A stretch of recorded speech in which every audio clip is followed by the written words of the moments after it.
Merci. Merci beaucoup. Ah, le pays, Le pays. Mais ils sont partis où, les scientifiques? Les scientifiques sont partis où? Les scientifiques ont fouillé. Tu sais que le pays ouvre ton quand tu micro. connais ta position et tu te rends compte qu'on connaît ta position, tu vas bluffer. Ouh, le pays, vas-y. Il a un problème de micro, on dirait.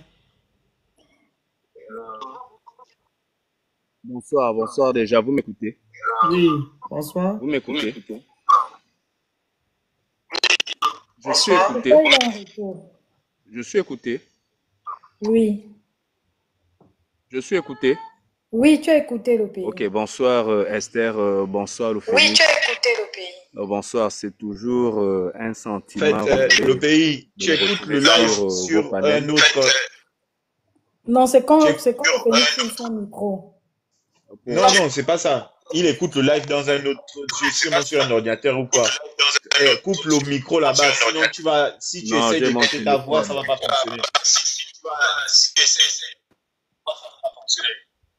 Essayons de couper les micros, Esther, moi et moi. On coupe les micros, on va voir si ça bug. Ouvre un peu ton micro. Le pays parle d'abord. Ok, là vous m'écoutez. Là vous m'écoutez. Vous m'écoutez. Ok. Je disais tantôt, c'est tout un plaisir renouvelé de me retrouver devant vous, face à vous. Lorsqu'il s'agit de parler des choses du Gabon, j'ai souvent l'habitude de le dire sur mon premier compte, on ne va jamais se fatiguer. Je ne vais pas rentrer dans le cadre de l'éducation nationale par rapport au sujet de l'éducation nationale. Je vais directement tomber de plein pied sur le sujet qui est en haut. Vous savez, lorsqu'on est dans un pays où le dirigeant de ce pays a l'amour de ses compatriotes, les choses ne vont pas se passer comme elles se passent là maintenant. Aujourd'hui, on est en train de se réveiller. Le 30, c'était un rêve. Le 30, c'était une émotion. Le 30, c'était quelque chose qu'on n'a jamais vécu dans notre pays, la transition. Ça nous a amené à croire, ça nous a revivé, ça nous a donné un espoir. Mais durant déjà les 3 premiers mois de la transition, nous avions constaté que cette transition n'est pas la transition attendue par les gars. Le président de la transition était...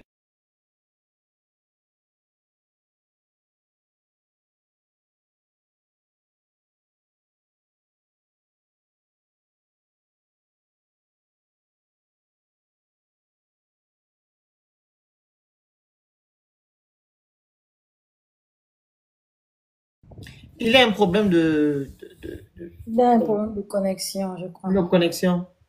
On va faire le tour du live. Le tour. Centre n'a pas parlé tout à l'heure. Centre, Oui, il n'avait pas terminé. Centre, finis ton propos. On va couper. On a fait 8 heures. Hein? Lui aussi, il a un problème de connexion.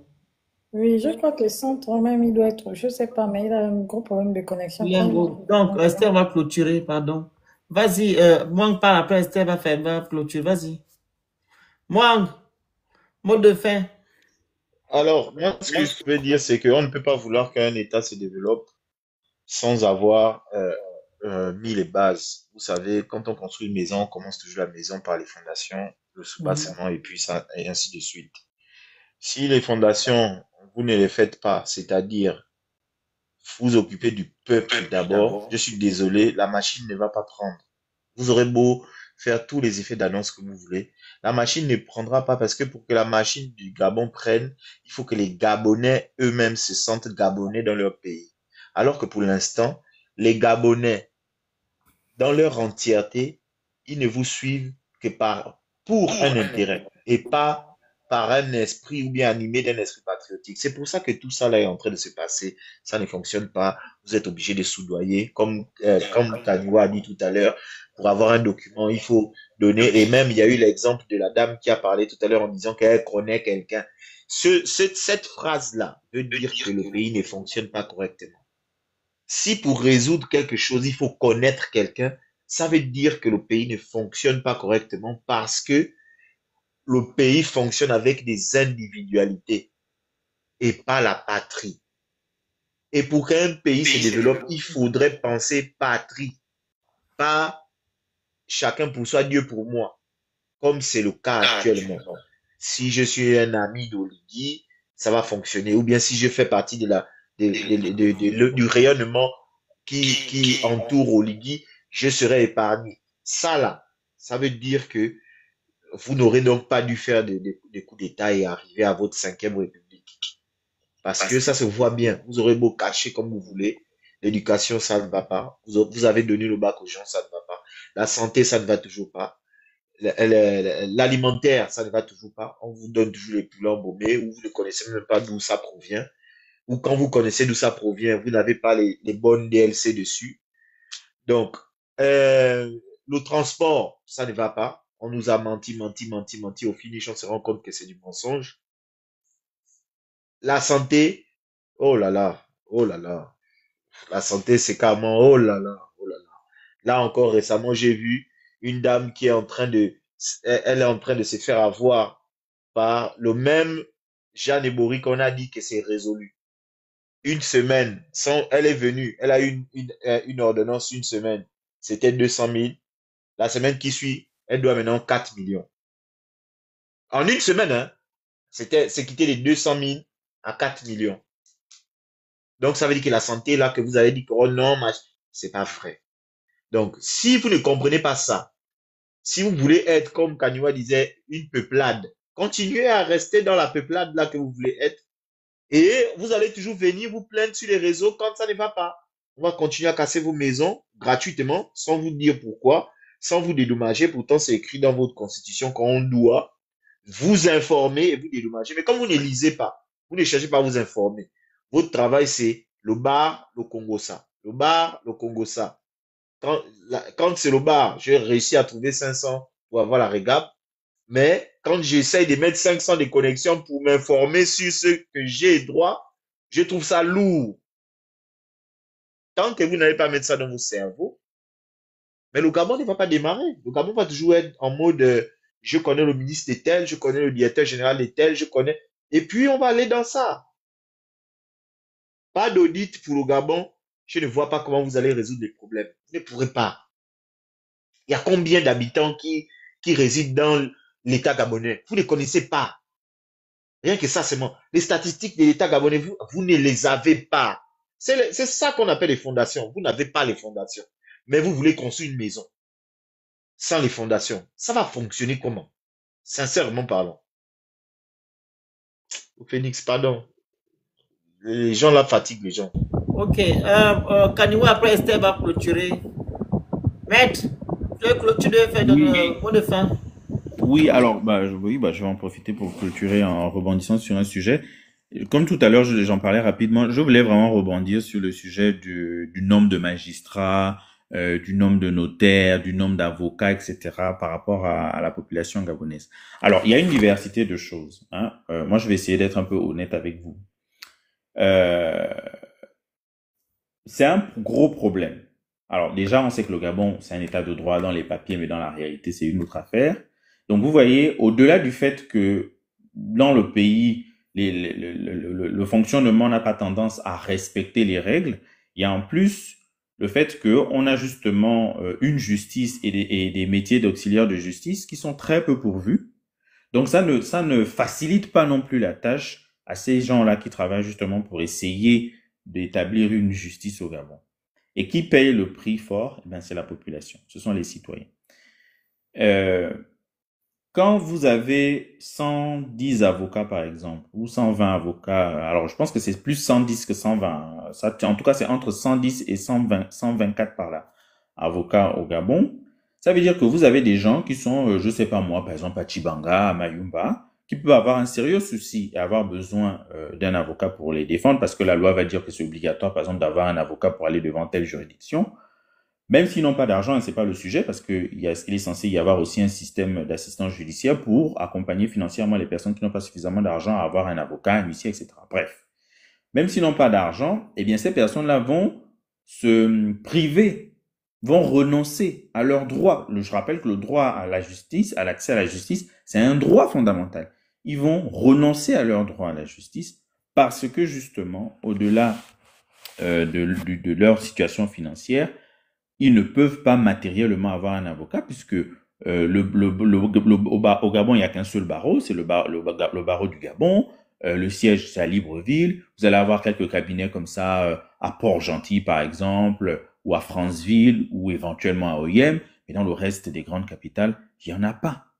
Et qu'est-ce qui va se passer? Vous allez avoir des avocats qui vont être obligés de partir de Libreville pour aller plaider à Makoko. Vous allez avoir des avocats qui vont être obligés de partir de Port-Gentil pour aller plaider à Tchibanga, etc. Donc, et des avocats, en plus, qui, parfois, ils vont plaider dans des domaines, parce qu'il faut pas croire, hein, en droit, on connaît pas tout. On a des spécialités aussi. Et vous allez voir des avocats, parfois, c'est pas un domaine qu'ils maîtrisent spécialement, et c'est pas pour les mettre en cause, mais parfois, ils n'ont pas le choix. Il va aller plaider dans un dossier à Tchibanga, un domaine du droit qu'il ne maîtrise absolument pas. Et puis, avec le résultat que ça va entraîner là-bas et tout. Donc, il faut savoir que c'est pas simplement une question de chiffres. Là, il y a des destins qui sont derrière là. Il y a des vies qui sont brisées parce que justement, ça ne fonctionne pas. Vous voyez, bon, on essaie d'expliquer des choses et puis il y a des gens qui vont te dire il y a des avocats à Lambaréné. J'ai pas dit qu'il n'y avait pas d'avocats à Lambaréné. Je suis en train de dire qu'il y a un problème structurel. Je ne sais pas combien d'habitants il y a à Lambaréné, mais s'il y a 2-3 avocats à Lambaréné, vous doutez bien que c'est pas suffisant. Bon. Un autre exemple encore. Vous savez, il y a des dispositions dans le code de procédure pénale qui prévoient que, parce que normalement, la garde à vue au Gabon, c'est 48 heures. Et puis, on peut proroger de 48 heures en plus, maximum. Donc, ça fait maximum 4 jours. Voilà. Et en fait, vous allez voir que dans notre code de procédure pénale, il y a des dispositions qui prévoient que dans certains endroits du Gabon qui sont reculés et où on ne peut pas facilement avoir accès à un procureur parce que tout ce qui est garde à vue, etc., c'est mis en place par comment il s'appelle encore? Les officiers de police judiciaire, mais c'est sous la direction du procureur de la République. Et donc, il y a des endroits, je pense notamment à Makoko, le Gué-Vindo, en tout cas les provinces comme ça, le Gué-Vindo, la Nyanga, les pauvres, je les cite pour cause. Hein, j'ai des retours du terrain, notamment dans ces provinces-là, au Kulamutu, au Gué-Vindo, Nyanga, etc. Vraiment, les pauvres, c'est extrêmement compliqué pour eux. Et donc, on a mis une disposition dans le code de procédure pénale qui prévoit que on peut aller jusqu'à 1 mois de garde à vue, il me semble que c'est ça, jusqu'à 1 mois de garde à vue, tout simplement parce que c'est compliqué de pouvoir mettre la main sur un procureur de la République quand on est dans un coin reculé comme Pana, par exemple, et puis Pana dépend du coup de Kulamutu. Quand on est dans un coin reculé comme, Mayumba, par exemple, et puis Mayumba dépendant du tribunal de Tchibanga. Donc, vous voyez, là, vraiment, au-delà des simples chiffres, il y a des situations concrètes comme ça où le droit est parfois obligé d'être plus dur vis-à-vis de certaines personnes pour des problèmes structurels qu'elles n'ont pas choisis. Les gens qui vivent à Tchibanga ou les gens qui vivent à Pana, etc., c'est pas à cause d'eux qui se retrouvent dans un coin reculé où il n'y a pas la route, où on ne peut pas facilement communiquer, où on ne peut pas donc facilement communiquer avec le procureur pour mettre en œuvre la garde à vue comme c'est prévu dans le principe, c'est-à-dire 48 heures et maximum 48 heures renouvelables, et ils sont obligés de subir ça. Donc, vous voyez que voilà autant de problèmes structurels qu'il faut penser à régler. Au lieu d'aller faire des briques de broc à gauche, à droite, d'essayer de bricoler des choses au mépris des droits fondamentaux des gens, parce que c'est de ça dont il s'agit. La garde à vue est une mesure suffisamment contraignante comme ça pour qu'on n'en rajoute pas une double peine aux gens, tout simplement parce qu'ils sont dans des régions qui n'ont pas été développées par les politiques publiques. C'est pas de leur faute. Donc, vous voyez, il y a autant de sujets, vraiment autant de sujets. N'en parlons plus du sujet des notaires. Et la réalité, pour être un peu plus transparent avec vous, c'est que en vrai, le notariat, ça se transmet un peu de manière familiale. Voilà, j'ose le mot. Ça se transmet un peu de manière familiale. Et en réalité, c'est pour ça qu'il n'y a pas autant. Et déjà, c'est flou. On va pas savoir très précisément quelles sont les règles qui font en sorte que quelqu'un, quand il sort de l'UE avec son master 2, puisse devenir notaire, hein, déjà. Deuxièmement, voilà, c'est un peu une affaire de famille. Donc, si tu n'as pas le bon nom, machin, je veux pas citer des noms et des groupes ethniques, c'est même pas des noms que j'allais citer, mais je veux pas citer des groupes ethniques ici pour éviter de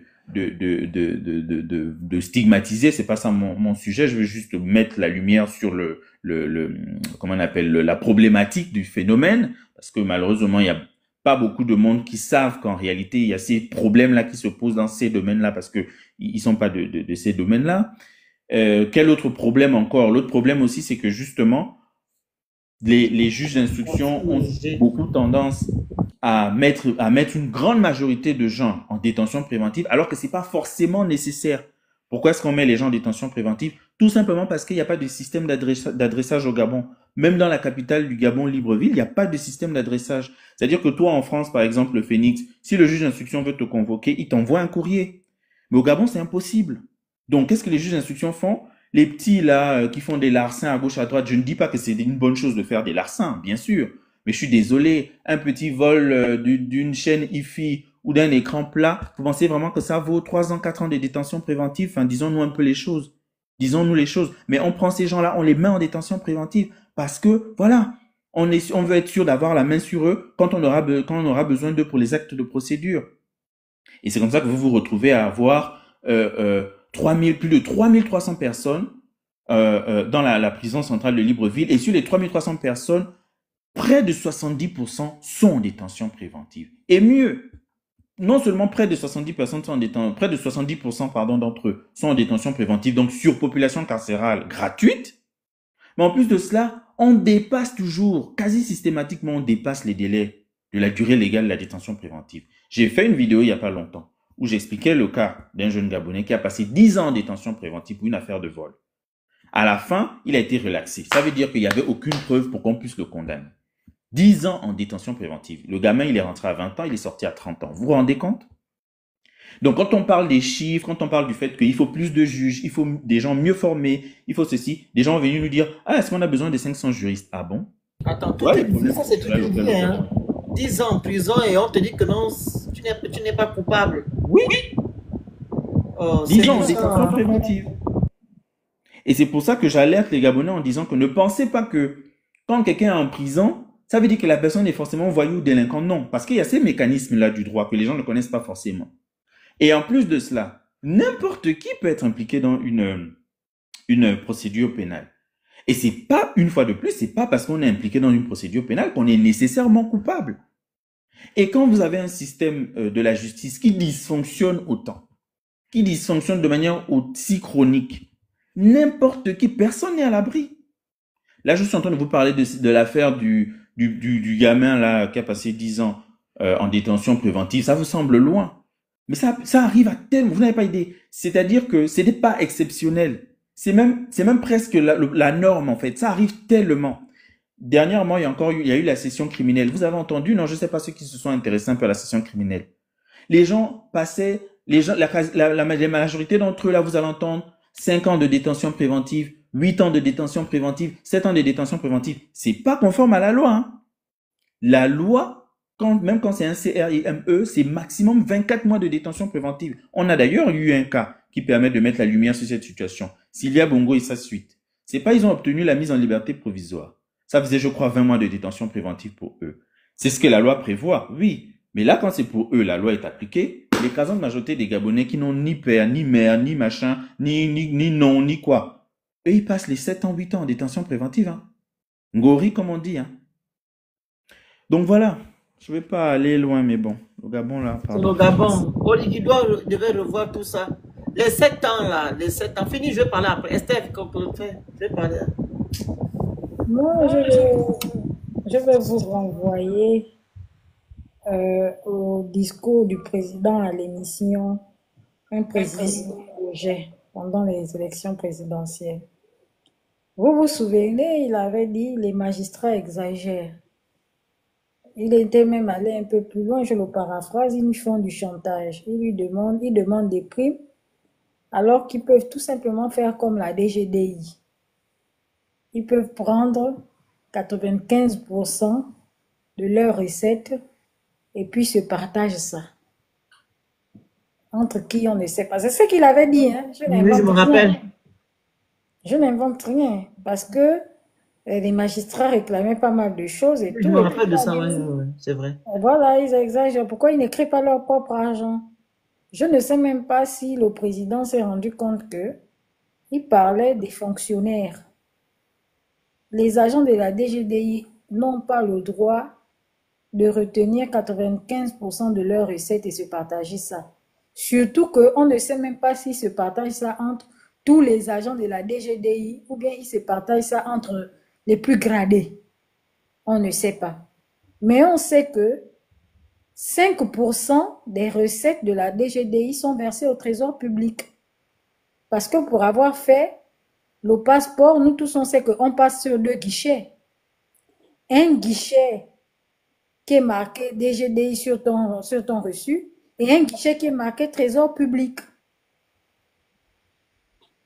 Donc on est là, on est dans un pays où on demande aux agents publics qui sont payés par l'argent du contribuable de prendre dans l'argent du contribuable 95% des recettes qu'ils font rentrer pour leurs primes.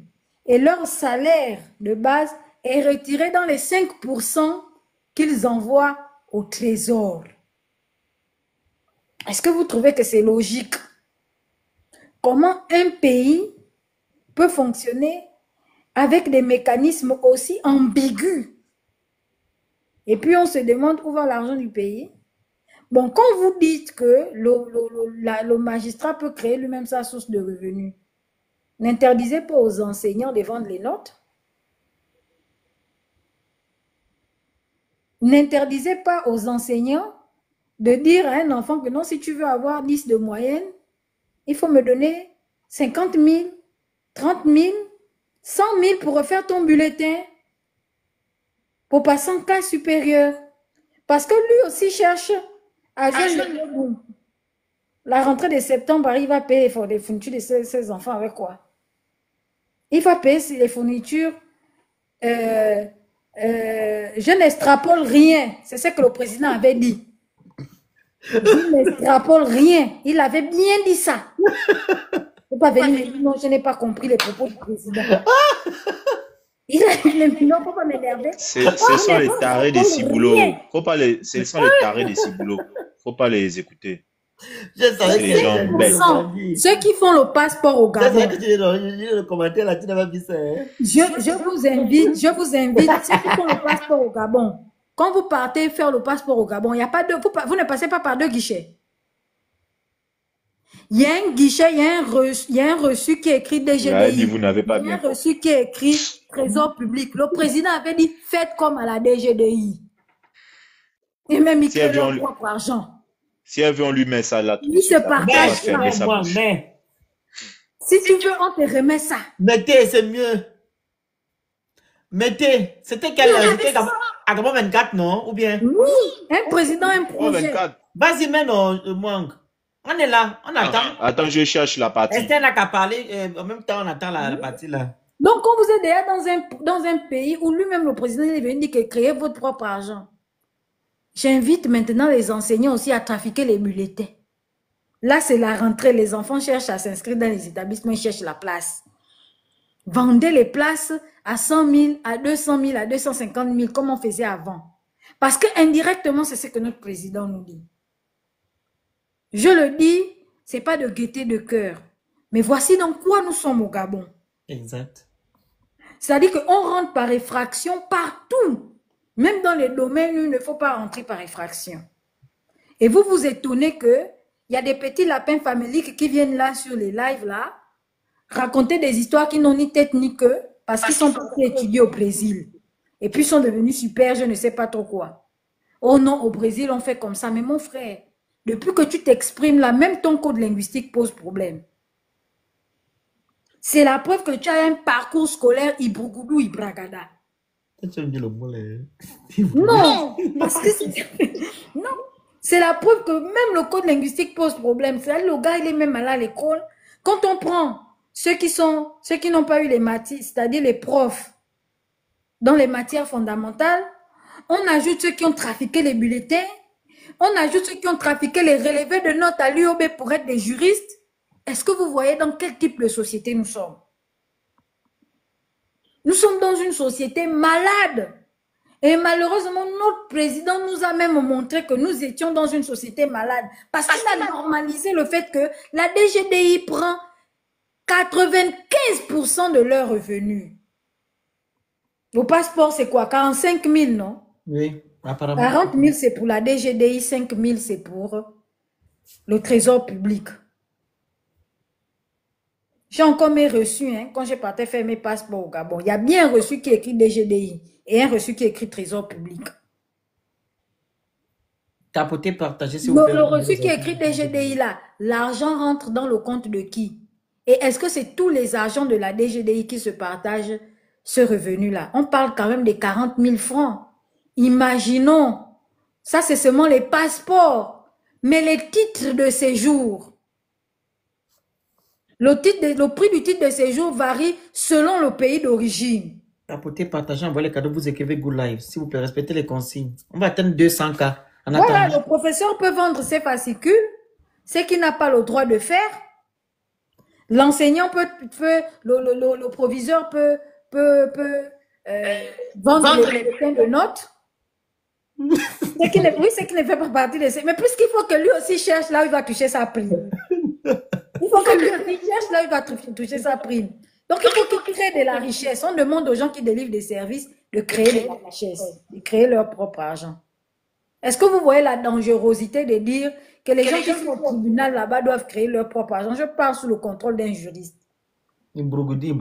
Imaginez-vous un seul instant que pour qu'on te juge même, on te dit non, il faut miser. Si tu veux que le procureur te reçoive, imaginez un seul instant. Mais Esther, même pour recevoir le ministre, tu sais qu'on paye. Tu sais ça? Même pour avoir ton propre rappel, tu dois miser. Tu mises pas, toi mise oh. Même pour toucher tes propres vocations, tu dois miser. Vous êtes allé dans quelle université? Dans le pays étranger, et puis vous avez vu qu'on vous vend les fascicules. Vous avez vu ça où? Non, citez-moi un seul pays développé au monde où on vend les fascicules. Les droits universitaires, c'est tout ça. L'enseignant est payé pour ça. Déjà, même un enseignant qui se respecte doit donner son cours. Tu es venu enseigner, qu'est-ce que tu vas enseigner aux enfants? Ton cours est où? Parce que vous pensez que le fascicule, c'est quoi? Le fascicule, c'est quoi d'abord même pour vous? Pour vous, le fascicule représente quoi? Le fascicule, pour vous, ça veut dire quoi d'abord, le fascicule? Le syllabus. Si vous voulez, on appelle ça un syllabus, ça veut dire quoi? Il est payé pour ça. C'est comme ça que quand vous soutenez à l'UOB, vous donnez encore le cadeau au directeur de mémoire. Vous amenez encore tout un sac, un petit panier, vous mettez le vin dedans, vous mettez encore les sucreries dedans, vous dites merci au directeur de mémoire. Il est payé pour ça, c'est son travail. D'ailleurs, même, pour être jury, même là, il y a une... On dit que c'est 35 minutes, 35 minutes, moine. Viral est monté, il va changer avec Viral. Il est là, Esther. Ils sont payés pour ça. Viral est là. Viral. S'il vous plaît. Bonsoir. J'ai trouvé. J'ai trouvé. On met d'abord, moi, mets d'abord la partie. Je veux faire, en fait... Attendez, monsieur Viral, 2 secondes. Attendez. Oui, tu veux dire quoi? En fait, il y a juste une petite information que je voulais repréciser pour éviter que les gens partent avec une fausse information par rapport à ce que je disais. Je vous ai dit tout à l'heure que quand... Attends-moi. Vas-y, Kani. Oui, je vous ai dit que... Oula. Vas-y. Oui, je vous ai dit tout à l'heure que quand il y a éloignement ou quand il y a des difficultés de communication dans une zone du Gabon et qu'on doit mettre en place une garde à vue, ça pouvait aller jusqu'à 1 mois. Je rectifie, c'est pas 1 mois, c'est 8 jours. Alors que la garde à vue normale, c'est 2 jours. Donc vous voyez que, enfin, la garde à vue normale, c'est 2 jours et on peut la rencontrer de 2 jours, voilà, en temps normal. Mais vous voyez que quand on est dans une zone comme Pana ou bien en tout cas une zone reculée, parce que justement on n'a pas accès facilement à un procureur, on peut aller jusqu'au double du maximum légal de la garde à vue. C'était pas 1 mois, c'est 8 jours. 8 jours, c'est quand même déjà énorme par rapport au fait que la garde à vue ne dure que 48 heures en principe. Donc voilà, cette précision est importante quand même. Merci. Wang. Comme ça, refais un peu.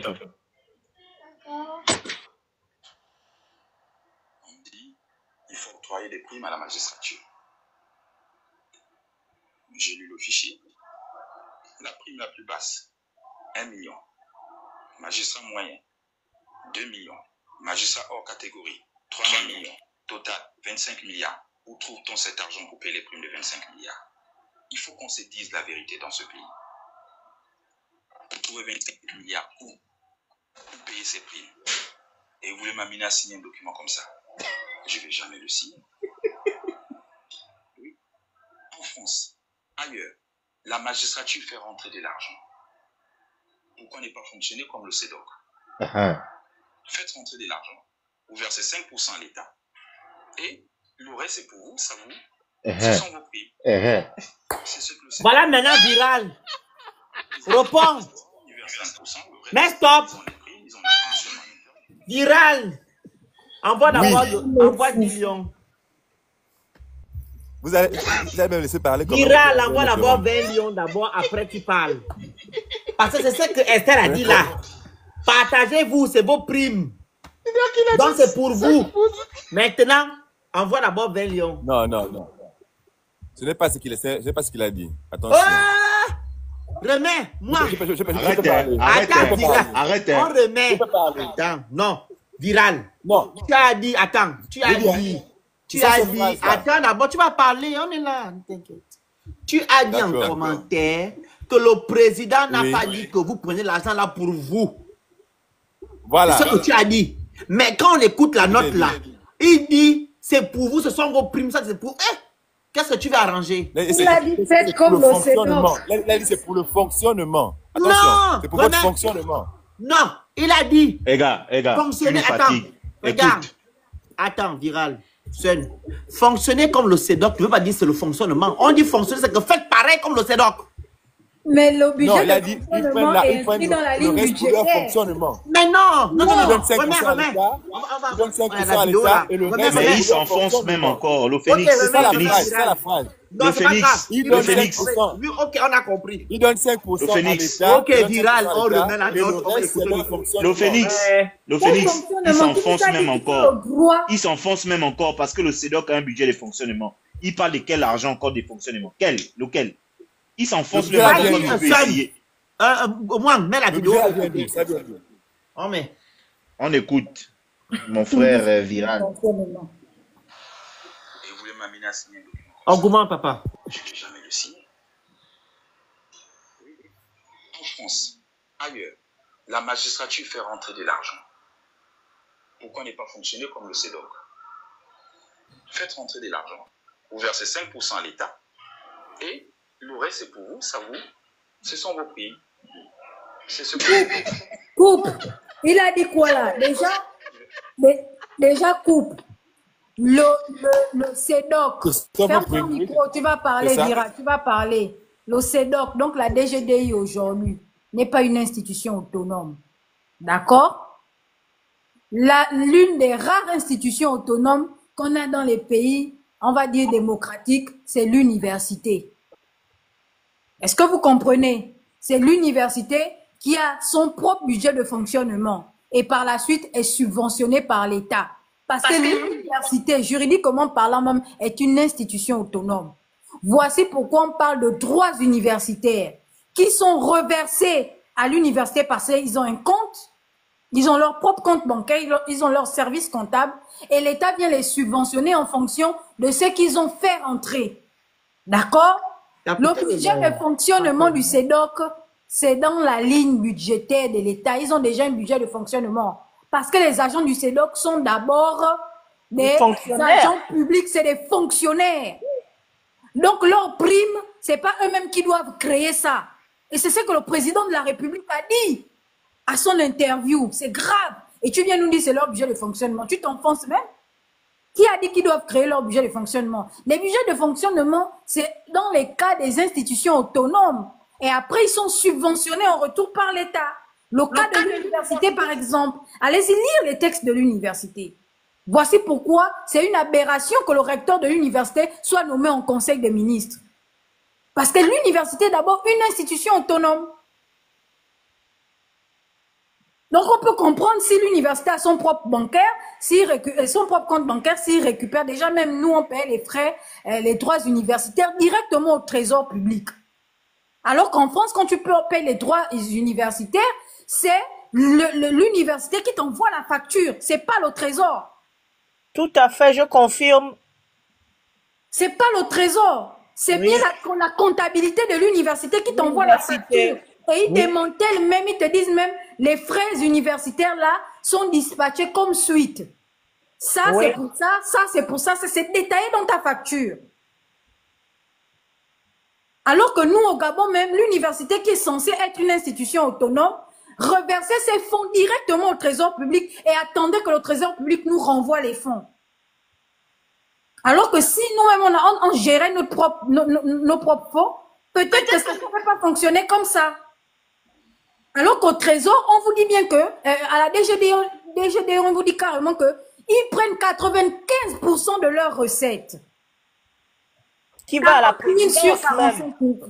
Esther, pour compléter ce que tu dis, même le reçu du CEDOC, c'est marqué présidence de la République. Ce qui est déjà DGDI, présidence de la République, effectivement. Ce qui est déjà à dénoncer. Et le pire, c'est que Oligui vient prendre ça comme exemple pour justifier que les magistrats doivent se créer leur prime, alors que ce qui se fait déjà à la DGDI n'est pas normal. Tu vois? Le live. On va atteindre 200K. Tapotez, envoyez les objectifs, vous écrivez pour les cadeaux qui sont envoyés. Tapotez-moi le live. On attend 200K. Je peux parler, s'il vous plaît. Oh, vous êtes terrible. C'est quoi, c'est la télévision? Monsieur Viral. Je suis monté pour parler. Oui, tu vas parler. Monsieur Viral, est-ce que tu peux maintenant retirer ton propos en disant que non, elle extrapolait? Alors, l'extrapolation, c'était pas dans la partie où elle disait qu'ils se partagent l'argent. L'extrapolation, je peux parler, s'il vous plaît. Elle a dit, et je confirme ce que vous avez dit, comme quoi, il a dit, cet argent qu'ils gardaient, c'était, effectivement, leur prime était prise à l'intérieur de la partie qui gardait les 95%. C'est vrai, c'est ce qui a été dit par le président que vous avez passé. Je confirme. L'extrapolation, c'est le fait qu'elle dise qu'un professeur doit maintenant vendre les notes. Non. Un professeur qui a vendu ses fascicules, vendre ce qu'il veut. Non, excuse-moi de te couper. Il faut arrêter le vampire. Même la vente de fascicules. Excuse-moi. Il faut arrêter le vampire. Il faut arrêter le vampire. Qui fait que on parlait ici de la DGDI. Et c'est là que tu as dit que non, elle extrapole les propos. Laisse-moi finir, s'il te plaît. Elle extrapole les propos du président. Et c'est là que j'ai demandé à moi. Il a dit, oh mais, j'ai dit mais. Il faut arrêter. Et c'est après ça qu'elle a commencé à parler maintenant de... Donc, un professeur doit prendre les fascicules, etc. Il faut arrêter le vampire. Quand tu as tort, dis que tu as tort. C'est tout. Pourquoi tu veux mentir? Phoenix, c'est moi qui parlais des fascicules, c'est moi qui parlais de ça. Je suis le seul qui parlait des fascicules. Mais non, elle a dit avant les fascicules, elle a dit quoi? Non, ok. Elle a dit le professeur va leur vendre, excuse-moi. Laisse-moi finir, tu vas parler, parce que là tu as pu mentir, je ne sais pas comment. Elle a dit, c'est toi, ok, tu as parlé des fascicules. Elle a dit en haut que non, les professeurs peuvent vendre les notes.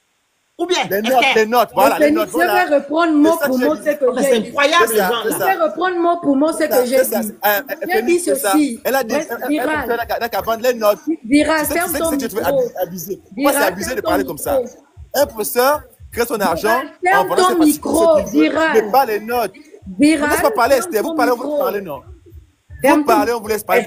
Qu'elle finisse, non, avant de finir, il faut que je restitue pour qu'ils comprennent le français. Ok, attends, Viral, tu vas parler, j'ai dit ceci. Comme ça, tu vas parler, t'inquiète. Esther, laisse-moi parler. Ferme ton micro. Déjà, tu mens. Ferme ton micro, j'ai dit ceci. J'ai dit de fermer ton micro. Je ferme ton micro, tu fermes. J'ai dit de fermer ton micro, tu vas pas. N'énervez pas les gens. Tu fermes ton micro. Tu ne fermes pas, tu vas descendre. Je peux te faire parler. Je ne te laisse pas parler. Je ne te laisse pas parler. Tu dis des choses. Non, mais donc, descends. Descends du live. D'abord, tu nous mens. Et puis, on te montre que tu nous mens. Et puis, maintenant, tu veux encore jouer les gnados. Déjà, alors que tu es un menteur. On ne va pas perdre du temps avec toi. J'ai dit ceci. Incroyable. Je retiens bien ce que j'ai dit. Si vous autorisez aux agents de la DGDI de récupérer 45% des recettes, 95% de leurs recettes, 95% de leurs recettes pour se partager ça, n'interdisez pas à l'enseignant de vendre les notes. Parce que lui aussi cherche les primes. C'est ce que j'ai dit. pourtant, c'est ce que tu as dit. N'interdisez pas à l'enseignant, à l'UOB de vendre les fascicules. Je comprends pas. Les Gabonais, vous êtes graves. Hein. Il faut éviter la mauvaise foi. Voici des gens qui détournent l'argent de l'État. Les derniers depuis des années. Et le président vient nous avouer ça à la télé, que voici comment eux, ils fonctionnent là-bas. Mais n'interdisez, vous connaissez dans quelles conditions les enseignants travaillent au Gabon? Les enseignants du primaire, du secondaire. On a perdu une enseignante qui avait été mordue par un serpent. Félix a fait live ici, là. Ta fille de 2 ans. Sa fille de 2 ans. Et toi, tu viens monter pour me traiter de menteur. Ça ne va pas dans ta tête, là? Donc, si le magistrat peut détourner 80%, même le magistrat, l'agent de la DGDI peut détourner 95% des revenus de l'État, parce que c'est les revenus de l'État qui doivent rentrer dans les caisses de l'État. N'interdisez pas aux professeurs ou bien aux maîtres ou à l'instituteur de vendre les bulletins de notes. Eux aussi doivent produire maintenant la richesse. Ils ne délivrent plus les services. Ils doivent chercher leur prime. Et vous voulez qu'ils aillent chercher leur prime où? Indirectement, c'est ce que ça veut dire. Donc, dans tous les domaines où on délivre des services au Gabon, chaque fonctionnaire doit maintenant chercher comment il va avoir l'argent pour arrondir ses fins de mois. Le service public est mort, quoi. Voilà, parce que chacun va faire, quand vous dites que non, on donne les fonds de souveraineté aux agents, on appelle ça comment? Des régies financières pour éviter la corruption. Vous pensez qu'un enseignant-chercheur, on ne peut pas le corrompre? Vous connaissez comment le service de la scolarité modifie les relevés de notes des étudiants? Quand tu vas regarder, nous, comment on faisait pour sauver nos notes? On était obligé de filmer les relevés. Parce que quand tu partais maintenant au service de la scolarité là-bas, tu te retrouvais avec les zéros. Parce que vous ne savez pas le circuit que le relevé de notes prend. Le relevé de notes passe d'abord par ton département. C'est le département qui sort le relevé, qui envoie la scolarité avec un procès verbal du chef de département. Donc, c'est le PV de ton département qui fera foi au niveau de la scolarité. Mais on te dit qu'il y a des gens à la scolarité là-bas qui trouvent encore le moyen de falsifier. On l'a vécu à l'université. Moi, j'ai fait 2 semaines pour réclamer mon 15 qui était devenu 10. Et le chef de département de me dire, Délika, tu n'es pas chez toi ici, là. Tu as déjà validé la matière, c'est suffisant. J'ai dit que moi, j'ai validé la matière avec 15. Il allait plus loin en me disant, déjà, tu n'es même pas une belle femme, tu défiles dans mon bureau tous les jours. Parce que les gars avaient déjà changé. Chacun, il met la note qui veut machin. Et il prend ton 15, il donne à un autre étudiant qui a payé.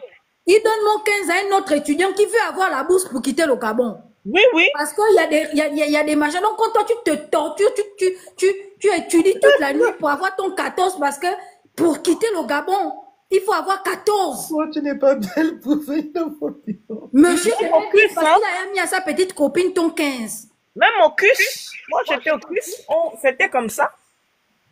Vous voulez parler de quoi ici, là? On donne à quelqu'un. N'interdisez pas à ces gens-là de nous faire ça, de vendre les notes, de falsifier les relevés. Je vous explique, Esther, je vous explique. C'est-à-dire que quand toutes les copies sont corrigées, non?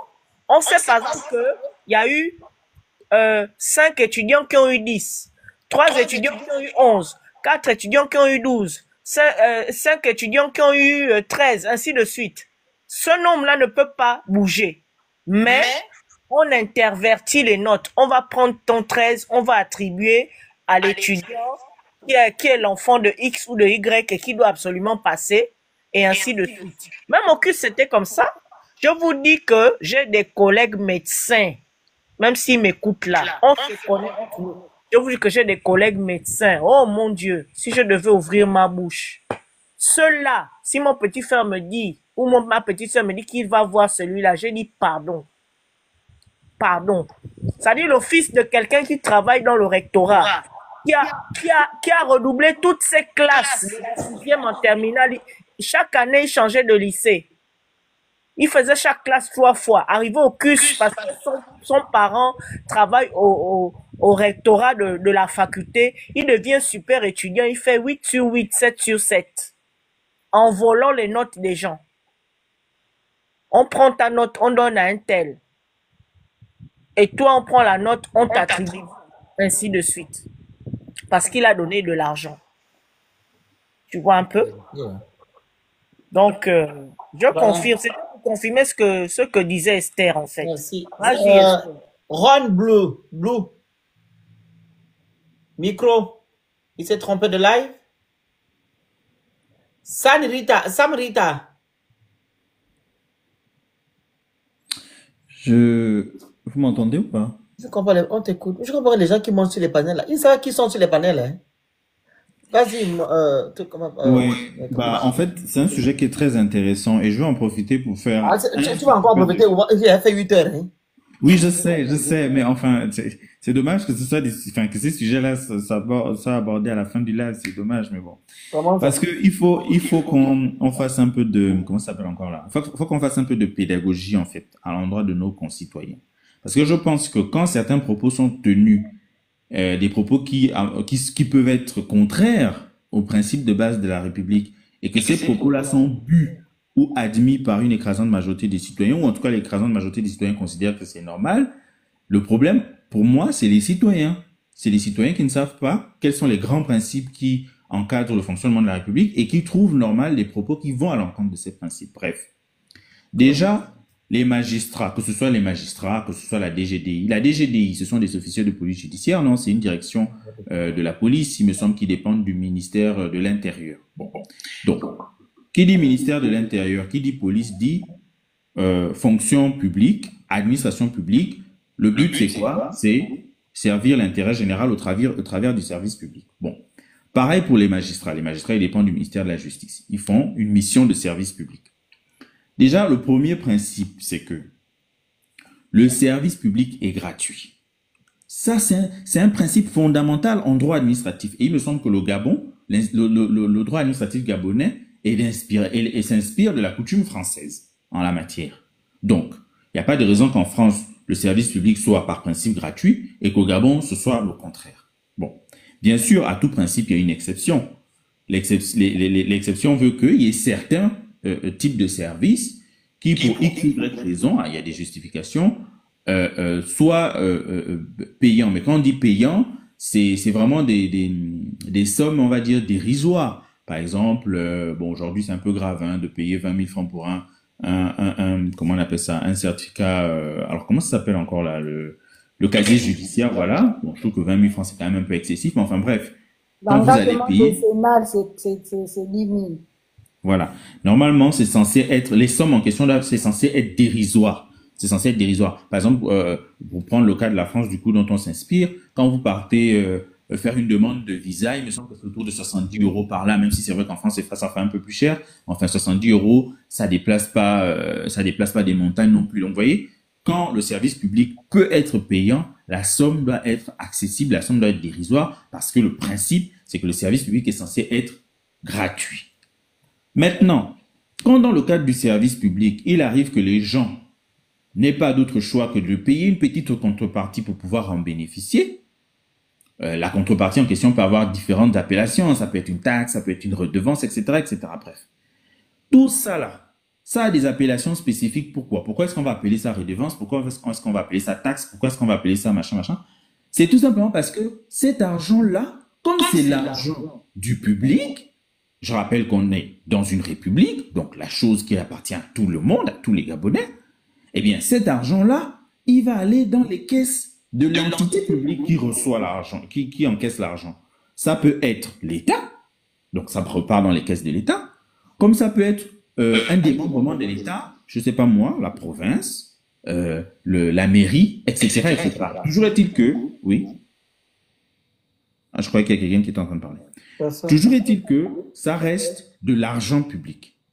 Et comme c'est de l'argent public, eh bien, vous allez vous rendre compte que si vous allez lire la loi organique sur les lois de finances, je ne sais plus de quand date cette loi-là, la loi organique sur les lois de finances au Gabon, vous allez voir qu'il y a un certain nombre de principes qui régissent la gestion de l'argent public. Il faut comprendre ça. En tant que citoyen, vous ne pouvez pas être dans un pays et ne pas comprendre comment les choses sont censées fonctionner pour que quand quelqu'un va venir vous dire ceci ou cela, vous allez dire, mais non, c'est pas censé être comme ça. Parce que je rappelle qu'une loi organique, une loi organique est tellement importante qu'elle est placée tout juste en dessous de la Constitution dans la hiérarchie des textes juridiques en République gabonaise.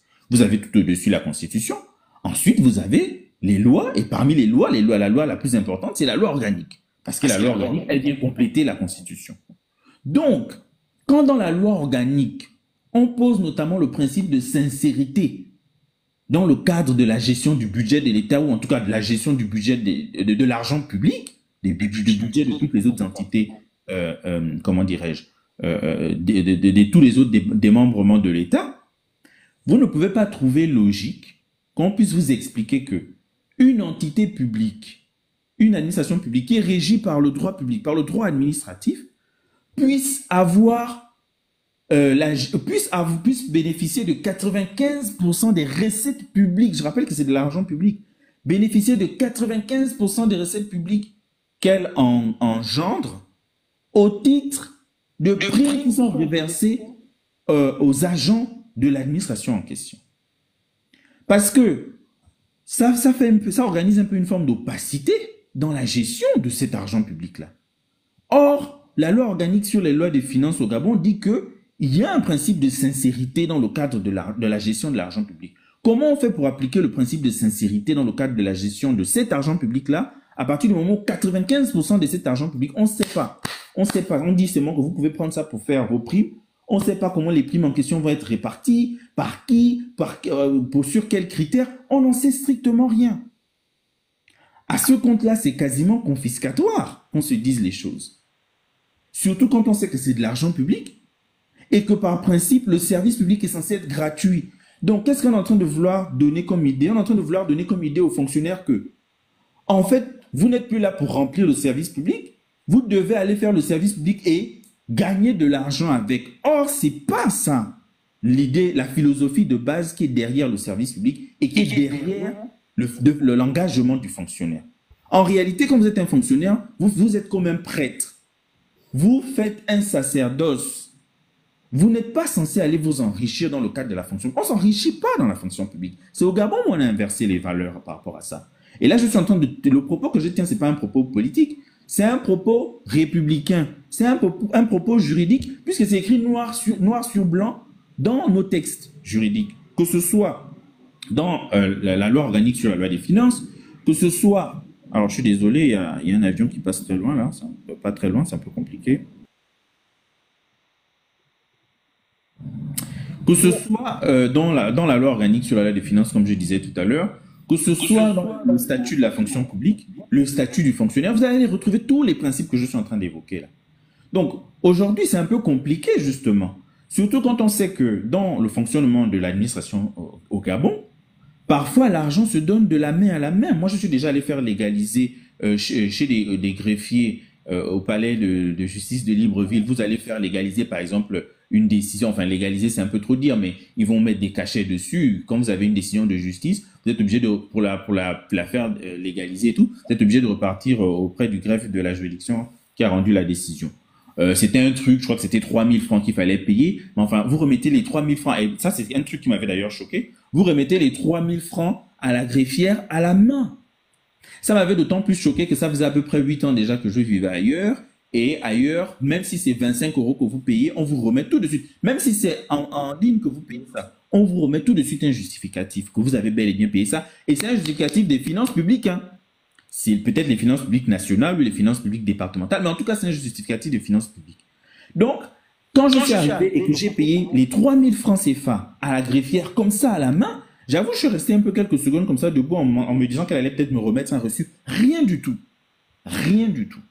Dans un contexte pareil, venir affaiblir la loi en ne rappelant pas quels sont les grands principes qui régissent la perception et la gestion de l'argent public, ce sont des propos qui ne favorisent malheureusement pas la République. Et c'est aux citoyens d'être vigilants par rapport à ça. Donc voilà ce que je voulais juste rajouter. Merci beaucoup.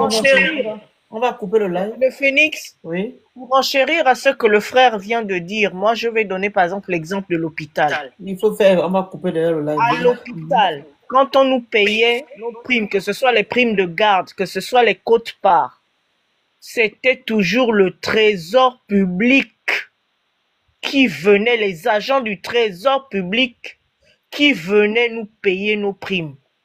C'est-à-dire que tout l'argent qui rentrait dans l'hôpital, que ce soit les consultations, les examens publics et tout, ça passe dans les caisses, ça va au trésor public. Et c'est au trésor public là-bas que la secrétaire du DAF calcule quelle est la quote-part qui revient à docteur tel, qui revient à l'infirmier tel, et envoie les états au trésor public. Et c'était toujours les agents du trésor qui revenaient à l'hôpital nous reverser ce à quoi on avait droit. Mais la DGDI, ça fait des années que c'est décrié. Moi, la première fois que je suis allé faire un passeport, j'étais choqué de recevoir un reçu sur lequel il y a marqué présidence de la République. Et c'est pour ça que je me rappelle même que j'ai eu à fréquenter des amis qui étaient des nièces de Nguetsara, à l'époque où Nguetsara était tout puissant DG du CEDOC, quand on disait CEDOC avant. Mais c'est-à-dire c'est des gens qui sont toujours immensément riches en fait. C'est des gens qui sont immensément riches parce que tu as cette manne financière-là qui va directement au trésor public, qui va directement à la présidence de la République. Même la présidence n'est même pas sûre que ce qu'on lui envoie, c'est ce qui est rentré.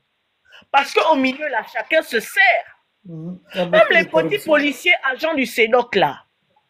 Mais ce qu'on vient leur donner, même, c'est la miette. Parce qu'en réalité, ceux qui entrent là, personne ne sait exactement combien entre au CEDOC. Quand tu penses qu'il y a des pays dont la carte de séjour, c'est à partir de 800 000, 1 million, la carte de séjour. Parfois même plus. Mais imagine les milliards qui échappent aux finances publiques et qui se retrouvent dans la poche des gens. Tu vois un peu? Attends. Oui. Du domaine de la santé là-bas, il faut expliquer aussi ce qui se passe au centre de vaccination à Kembo concernant les carnets de santé international. Oh là là, mais là-bas c'est... Ils vendent quasiment les vaccins sans piquer. Sans piquer, oui. Oui, ça c'est vrai. Il y a un business de carnet de santé, c'est-à-dire tu pars, on te met seulement les cachets. C'est-à-dire, ceux qui font ça n'ont même pas idée mourir. Ils font courir aux gens. C'est vrai, ça c'est vrai par contre.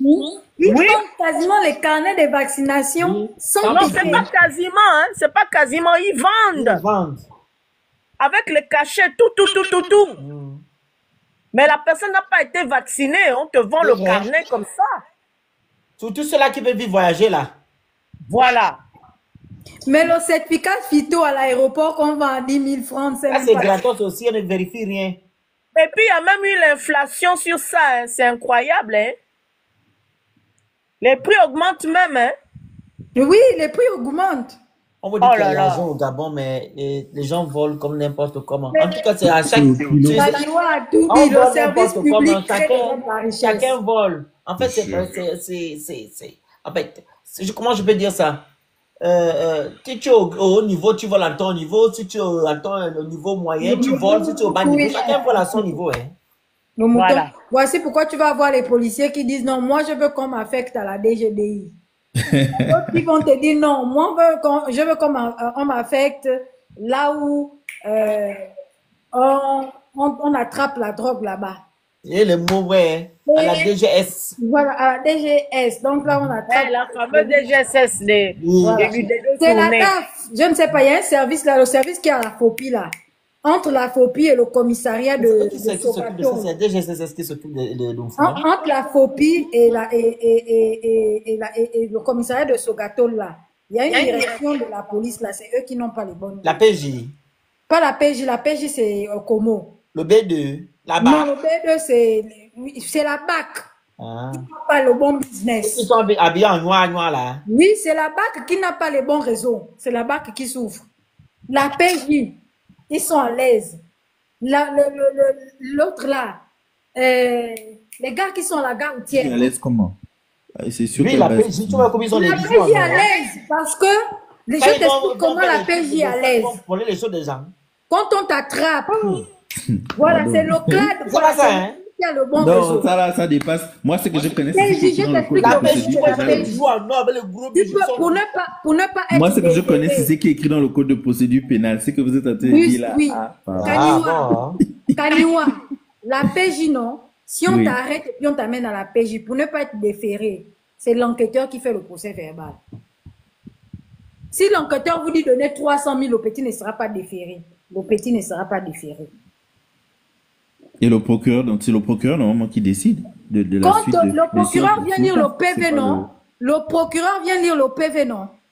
Que l'enquêteur va on mettre. commence d'abord là-bas, c'est eux qui font d'abord leur PV, après ils Le envoient, procureur ils transmettent maintenant. Oui, mais tout Le ça, c'est sous la procureur vient houlette du constater procureur. quoi? Le Le procureur, procureur c'est vient lui qui constater met- ce que l'enquêteur a écrit, ce que l'officier de police judiciaire a écrit. Et c'est sur la base du PV que Exactement. le procureur te dit maintenant que non, ça mérite soit un mandat de dépôt, soit un machin. Le procureur passe tous les mercredis. Voilà pourquoi, excuse-moi Esther, voilà pourquoi certaines personnes ne veulent plus porter plainte directement à la PJ et tout, et ils vont directement au tribunal. Oui, oui, oui. La On ne peut pas citation tomber directe, sur ce genre ouais. de choses. Saisir Voilà, il faut directement la le juge. citation directe parce que Voilà. quand tu vas même là-bas, la PJ là-bas, même dans un simple commissariat, on s'arrange là-bas, normalement, pas encore. Ce sont eux-mêmes qui te disent même que si vous avez l'argent, nous réglons ça avant que ça n'arrive chez le procureur. Exact. Parce que quand le procureur va venir, nous, on ne pourra plus changer ce qu'on a écrit. Exactement. Maman, tu as combien? Mais elle faux en a dit, écriture, Magite, faux en écriture, c'est un CRIME. Bragada. Attention, hein.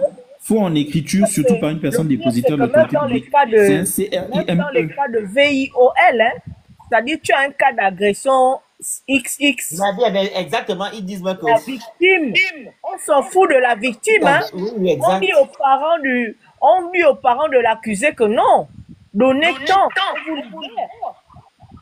Et les parents se démènent, ils trouvent l'argent, on libère leur enfant, la victime, on n'en a rien à cirer. Il est venu faire quoi, mon Dieu? Ah oui, il y a plein de cas comme ça.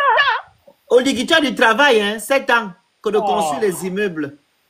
C'est la BAC, c'est bon. la BAC qui n'a rien. Ils n'ont rien là-bas à la BAC. Ok. Bon, Merci beaucoup. La On a personne fait le peut tour. péter. Voilà. Oligui Nguema, comme je dis tantôt, tu as du boulot. Laisse les immeubles. Il y a l'affaire de la police, la PJ que tu dois remédier, la santé, l'éducation, toutes ces choses-là. Fais ça pendant les 7 ans. Tu vas construire les immeubles. Peut-être si les Zebougne te revotent, là, tu pourras aller faire les immeubles. Pour le moment, là, on a du travail à faire. Hein? Les bases ne sont pas encore acquises. Donc, va d'abord faire ça. C'est pas Lui-même, ça. il a les bases. Lui-même, il a les bases. Oh, mais, hey. Oh, là, le niveau, là, je Yeah. descends. Pardon. Comment ça? Mais les bases, c'est pas ça. L'école, la santé, tout. C'est pas ça les bases. En tout cas, Hein? Lui, il a les bases de la police, non? a fait les valises pendant 20 ans. c'est un militaire, c'est un Et policier. puis, En tout même cas. les parachutes. C'est un Il est passé de militaire, porteur de valises C'est pas un policier. payer ses diplomatiques, Militaire, pardon. militaires. Ensuite, il était des renseignements sans Maman Nangai. En tout cas, si Esther veut lancer le live avec elle lancer, va continuer là-bas. Non, moi, je ne lance pas les Ok, ne lance pas. Alors, donc, merci à vous. On est ensemble. Bonne soirée. Merci à tout le monde.